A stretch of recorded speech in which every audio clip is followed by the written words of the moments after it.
Yo, what's up guys, it's Paleant and welcome to another one of my videos.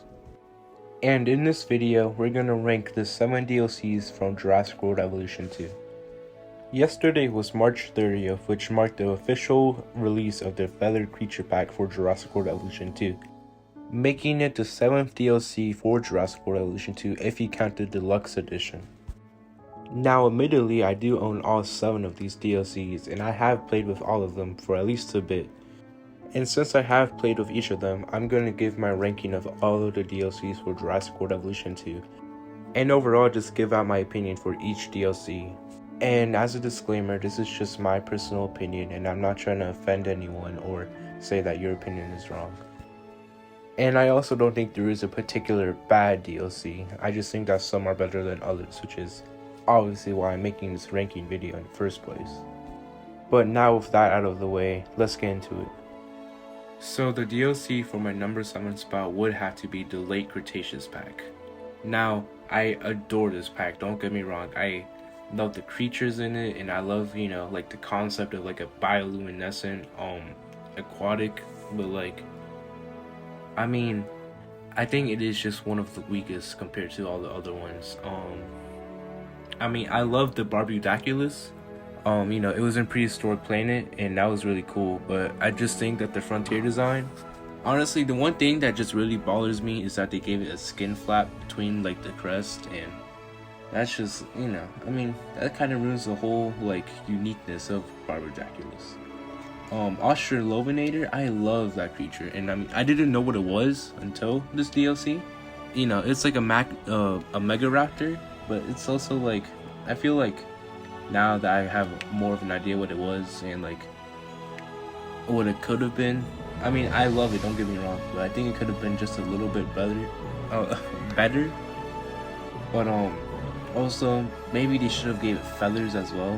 They introduced feathers in the DLC prior to this one, so they could have gave it feathers for, maybe even for the Barbudaculus too, as we saw it in Prehistoric Planet. But we also got a Llamasaurus. Now Llamasaurus, I really like Llamasaurus. I think it's like one of the better sauropods, probably since it's like not a boring design. It has like spikes like going around its neck. Prior to Llamasaurus, I guess Dreadnoughtus would be my favorite sauropod, but that would be the Dominion variant of Dreadnoughtus. I think it's a cool creature, but at the same time, I think it could have also been just slightly better because it's still very generic, like the inaccurate like elephant feet that it has. I feel like they could have like done some more stuff. I don't know, maybe give it like a different pattern, because it looks basically like any of the other sauropods except it's just like spikier. Last, Styxosaurus. Now Styxosaurus I think is a very cool creature, but it is also just another plesiosaur, and this game already released with 3 plesiosauruses. Plesiosaurs, Elasmosaurus, and Artembarosaurus. You got the Deluxe DLC, which we're gonna talk about later. I really love the fact that it can have a bioluminescent form, but I don't know if it can like win it over compared to the other DLCs, so that's why it's in number 7. Again, I do not hate it at all. I really enjoy this pack, and I don't hate it, okay? Alright, so for my number 6 spot, it's gonna have to be, like the brethren of the Late Cretaceous DLC, and that's gonna be the Early Cretaceous DLC. Now, this actually hurts because, it was the first Jurassic World Evolution 2 DLC to release. And I remember, because, I got Jurassic World Evolution 2, I didn't get it on release date, I got it on, like, Christmas, so December. That's the same, the Early Cretaceous pack came out in December, so, I don't know. That was like 2021, and I don't know. I know it's weird, but I got nostalgia for 2021 December. Probably because I was like, I watched like No Way Home, and it was like cool because I went out with my friends, and we haven't seen each other in a bit. I think out of the 2 Cretaceous DLCs, not counting the Camp Cretaceous DLC, which we'll get into later. But I think out of the 2, I think the Early Cretaceous is better. The only thing that I don't like about it is that, it doesn't come with a terrestrial carnivore, which kind of sucks, but at the same time, where's Saurus, bro? And Minmi too. Where's Saurus? It's like, isn't it our first Stegosaur that came out since Jurassic World Evolution 1 came out, I'm pretty sure. Yeah, it is. So, you know, that's pretty huge. And also, Werosaurus, I think, is a very cool design because it's like a Stegosaurus, except the plates are circular. I just think that's like a cool, you know, it's just unique, you know. It's unlike all the other Stegosaurids, and I think it's just like a cool like alternative to Stegosaurus. Like the Stegosaurus in the game kind of suck. I ain't gonna lie. Like Chuckingosaurus, Hyungosaurus, even like Gigantospinosaurus. It's like they're just alright, you know, and much less like, you know, an alternative to like Stegosaurus. But Werosaurus, you know, it's much more Stegosaurus like, and it's like a more actual alternative to Stegosaurus. You know, also Minmi is just adorable. And you know, Minmi you can use for like different purposes. Like you could use Minmi as like a juvenile Euphocephaly, which I like to do because it looks like a Euphocephaly. It just doesn't have a tail club. I don't know, it's like a small ankylosaur, and I like that. I don't know, I just have a soft spot for it. Thunderraptorus, that's like, you know, one of like the fan favorite pterosaurs, right? You know, I know it from like Jurassic World the game and like Dinosaur King, I think. And, you know, it's like, you know, one of the more well-known pterosaurs, like, you know, Jurassic-Bergia, Pteranodon. Yeah, that makes sense, but I think the real MVP in this DLC would be Kronosaurus. I mean, you know, Jurassic World Evolution 2 came out a month before this DLC, and with that came the Liopleurodon, which, you know, by design is very controversial. Personally, I really enjoyed the design, but I do agree that it's not really like a Liopleurodon. But I think the Kronosaurus kind of redeemed itself, and you could just pretend like the Kronosaurus is a Liopleurodon.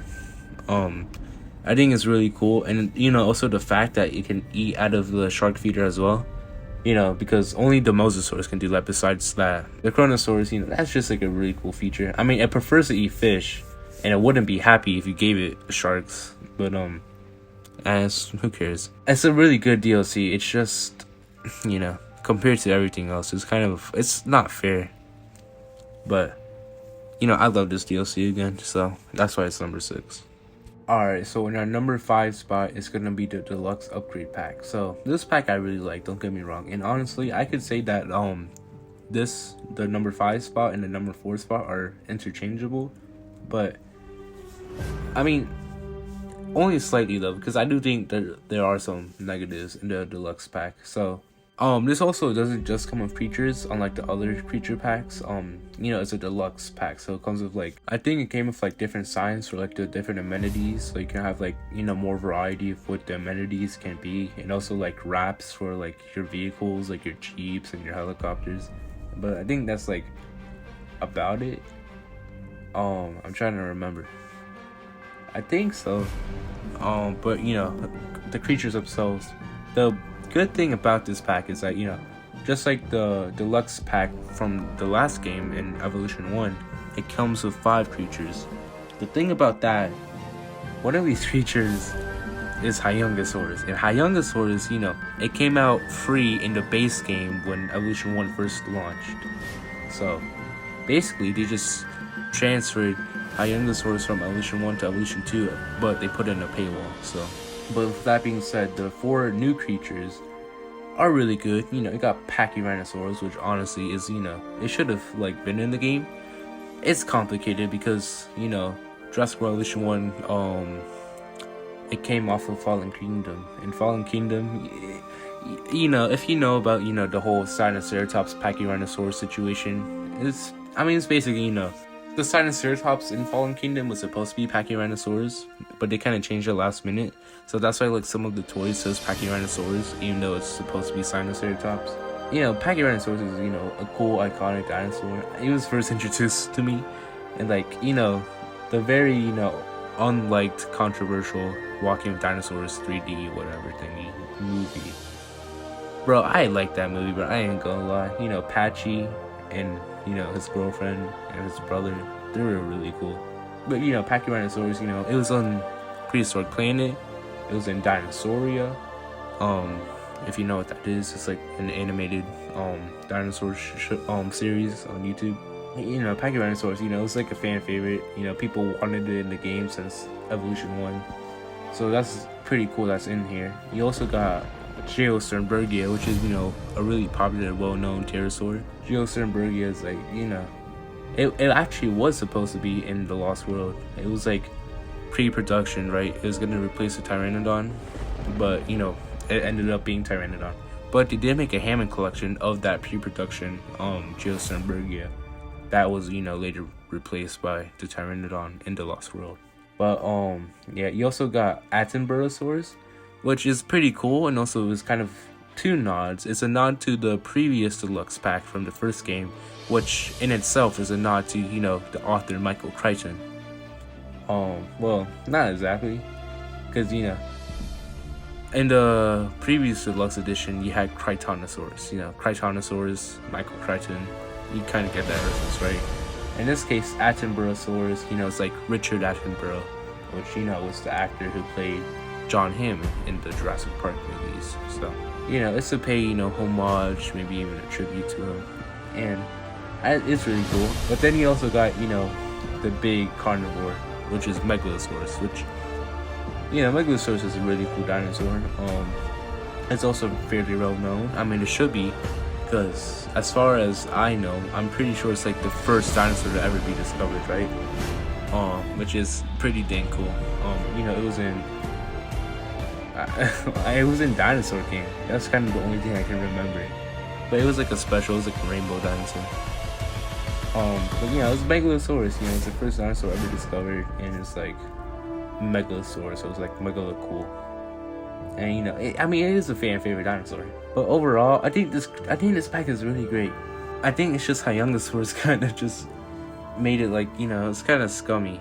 I don't know, that kind of just brought it down to 5th place. But yeah, I mean, I still really enjoy this pack.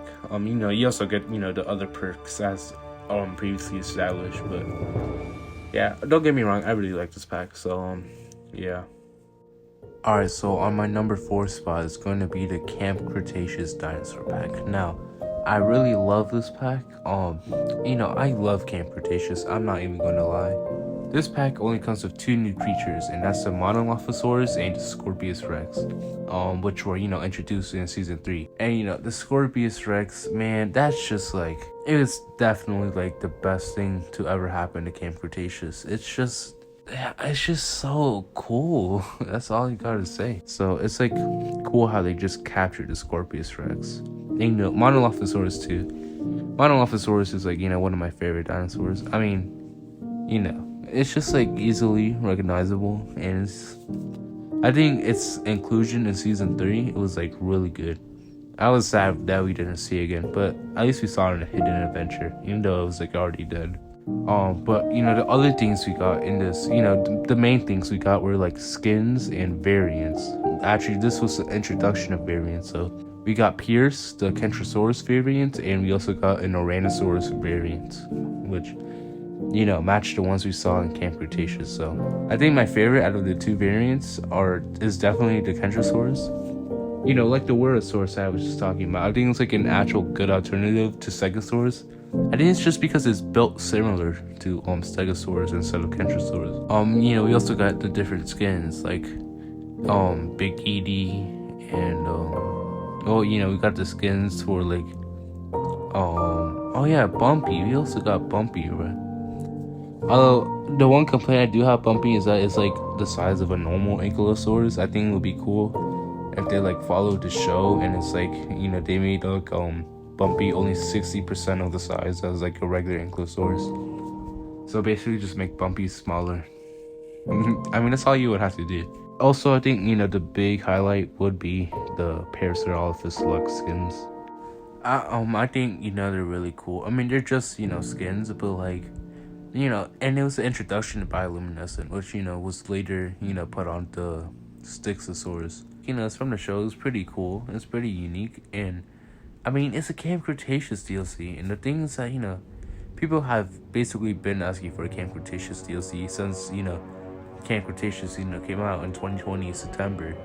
Now, admittedly, I was a little disappointed when the Camp Cretaceous DLC first came out because You know, it was just a dinosaur pack, but I feel like something as big as Camp Cretaceous did deserve to be an expansion and have like its own story mode. And also I think it should have like its own building set, or at least decorations. Like, I really wanted to have like a tree house. And I think that's why it's a really good idea for this game to just give us a Camp Cretaceous Manticore expansion, because you know there's definitely missing Camp Cretaceous content in this game, don't get me wrong, and I'm not gonna blame it on a dinosaur pack. I think just like as long as they do make an expansion for Camp Cretaceous, I think it'll be like really good compared to like, well, you know guys already know what the last three are, so it's a cool pack, right? But like, I think it's just not as good as the others. Yeah, that's why it's in the 4th spot. And that's gonna lead us to my number 3 pick. So that's gonna be the brand new Feathered Creature pack. I really like this pack. It seems like everyone does. I mean, who wouldn't? However, I do have some gripes with it. Mainly with, I don't know how you pronounce it, the like bat looking creature. It's cute and it's adorable. And yes, it did also introduce us to the insect feeder, which I think is a really cool brand new feeder. But I also just kind of think it's like a bit of a waste. I mean, I don't know, I just feel like they kind of waste the spot, because it's like, I'm fine with having tiny pterosaurs, but like, it's a feathered pack, right? I think they could have picked much more better options. I mean, for example, they could have done like Hopterypteryx, something like that. You know what I'm talking about, the cousin of Quetzalcoatlus. I think that would have been really cool, because they basically already got like that animation set and rigged for that, right? Just use the same thing that you use for Quetzalcoatlus, and it'll be a cool alternative to Quetzalcoatlus, for people who didn't get the Dominion Biosyn expansion, which was $20, so it was pretty reasonable if you don't have it. But like, this freaking bat thing is like, I think that's really what puts it down the most. Signopteryx, at first I didn't like it, but now it's kind of like growing on me. I mean, it makes sense, and it's a small creature again, right? I just wish, what I wish? I don't have anything particularly wrong with tiny creatures, right? But I think the problem is that in the game itself, they don't really do much, and I guess that's kind of what I'm trying to get at. But Signopteryx, I mean, at least in the previous update, the Dominion Malta update, they made like small carnivores like actually able to like hunt down goats and humans, and that's pretty cool. I really love this squishy tail. So I mean, I do like that inclusion. At first I thought it was gonna be like one of the weaker I guess creatures, but I mean, it's actually pretty good.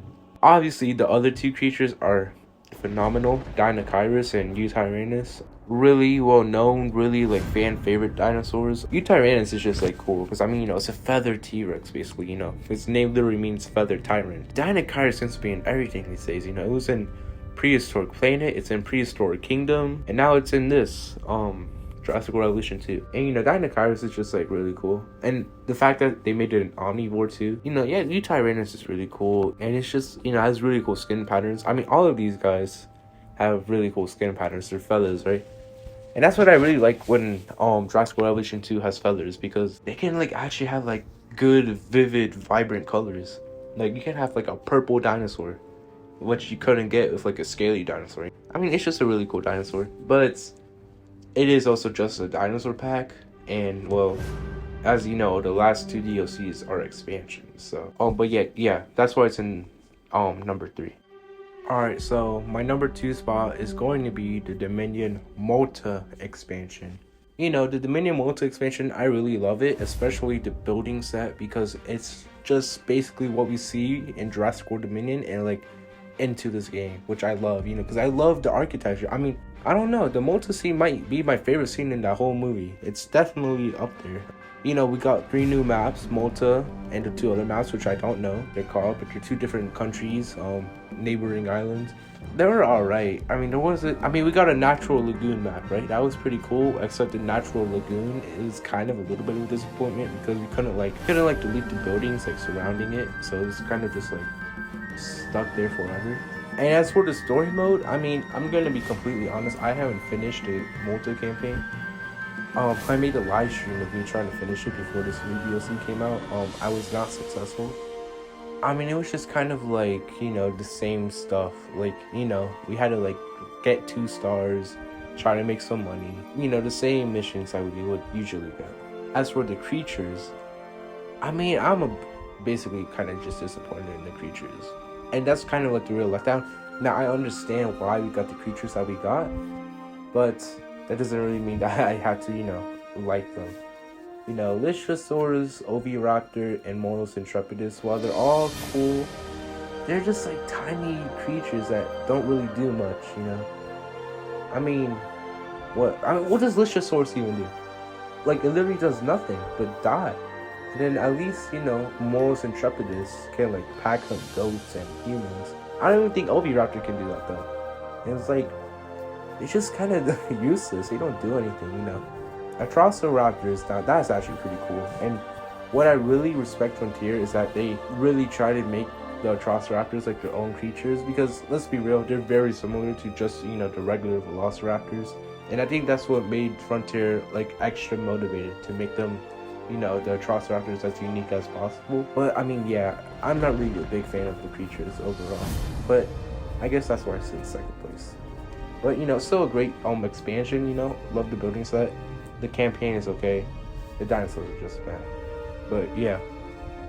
And with that, everyone, we finally made it to my #1 pick for the best DLC in Jurassic World Evolution 2, which is going to be the Dominion Biosyn expansion.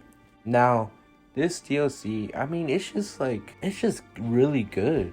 The creatures are good, the story modes are pretty decent, the new maps is good.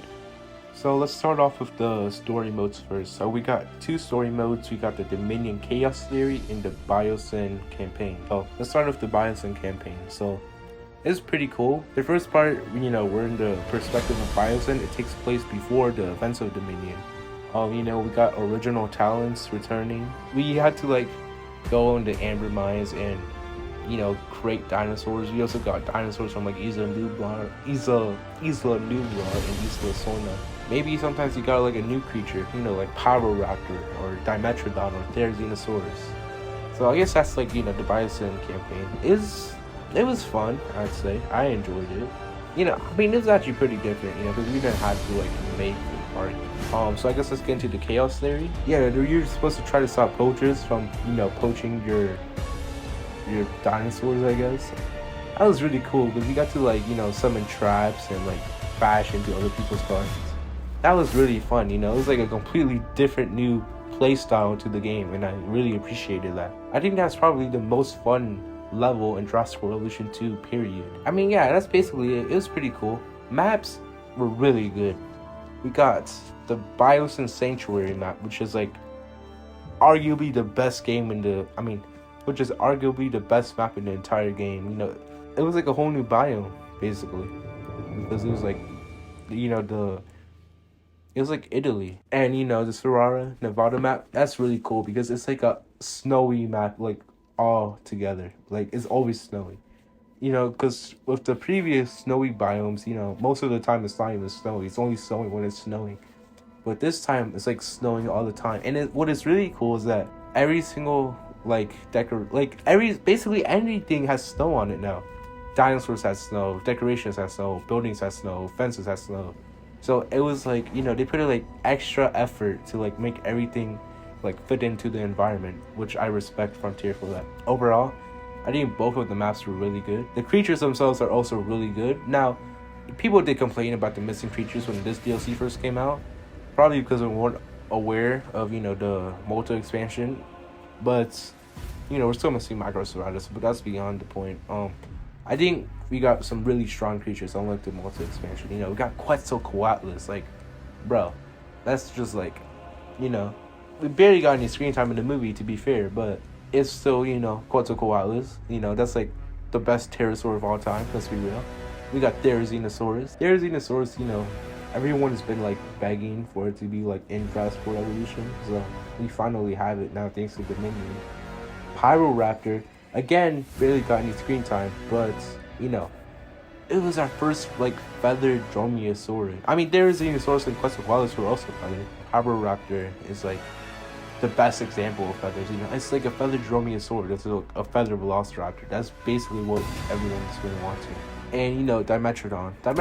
I mean, it's probably the weakest, but it's also really cool. It's not a dinosaur. It's like I don't know. It was in the Permian era. I forgot what it's called. It's like a mammal or something, surprisingly. But like I mean, it was still pretty cool. And what I really love about the Metrodon is when it goes into the water, you can like see the spine poking out of the water. That's just pretty cool. I mean, we saw that happen in the movie. It also makes sense. So that's a pretty cool thing. And overall, the creatures are like very strong, you know. Well, there it is. That's gonna conclude my ranking for each DLC in Jurassic World Evolution 2. I appreciate everyone who's made it this far into the video. I wasn't expecting this video to be this long. I think it's like around 25 minutes. I didn't expect, you know, this to be such a long video, but I guess, you know, explaining and discussing each DLC took longer than I thought. So thank you guys for watching all the way through. And if you enjoyed watching, make sure you like and subscribe. We're on our way to 30,000 subscribers. We're trying to get 30,000 subscribers before the 30th anniversary of Jurassic Park, which is in June. And before you guys leave, I want to give a quick shout out to one of my best friends, Drink the Medkit. He's trying to gain 50 subscribers on his YouTube channel so he's able to live stream. He's going to live stream EA Sports, so anything like FIFA, 2K, and Madden.